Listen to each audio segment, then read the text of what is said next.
उम्र के अंतिम पड़ाव में जहां आराम और सम्मान मिलना चाहिए था, वहां सरकारी दफ्तरों के चक्कर काटना और लंबी लाइनों में खड़े होना बुजुर्गों के लिए किसी सजा से कम नहीं था।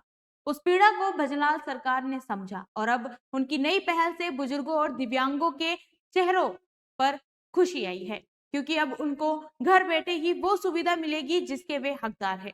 भजनलाल शर्मा की अध्यक्षता में हुई कैबिनेट बैठक में प्रदेश के लाखों पेंशनर्स दिव्यांगजनों को बड़ी सौगात मिली है, जिसमें अब वार्षिक जीवन प्रमाण पत्र या पेंशन सत्यापन के दस्तावेजों पर दो के बजाय अब केवल एक राजपत्रित अधिकारी के हस्ताक्षर ही मान्य होंगे। पहले के जटिल नियमों के तहत पेंशनर्स को अपने भौतिक सत्यापन या लाइफ सर्टिफिकेट को प्रमाणित करवाने के लिए दो अलग-अलग राजपत्रित अधिकारियों के चक्कर काटने पड़ते थे। लेकिन अब सिर्फ एक अधिकृत राजपत्रित अधिकारी का सत्यापन ही पूरी तरह से वैध माना जाएगा। अक्सर देखा जाता है कि बढ़ती उम्र और शारीरिक श्रम के कारण बुजुर्गों के फिंगरप्रिंट मिट जाते थे या धुंधले पड़ जाते थे। इस वजह से बायोमेट्रिक मशीनें उन्हें पहचान नहीं पाती थी और उनकी पेंशन भी रुक जाया करती थी।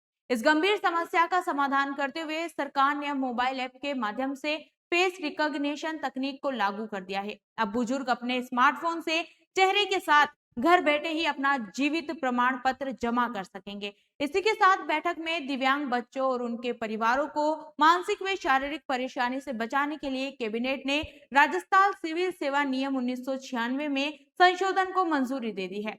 अब दिव्यांग बच्चों को हर 3 साल में भटकना नहीं पड़ेगा, बल्कि मेडिकल बोर्ड द्वारा एक बार जारी किया गया स्थायी प्रमाण पत्र ही जीवन भर के लिए मान्य रहेगा।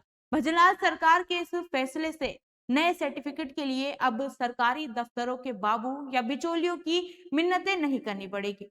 अब राजस्थान का हर बुजुर्ग और दिव्यांग स्वाभिमान के साथ मुस्कुराते हुए ये कह सकेगा कि हाँ, अब सरकार हमारे साथ है। धन्यवाद।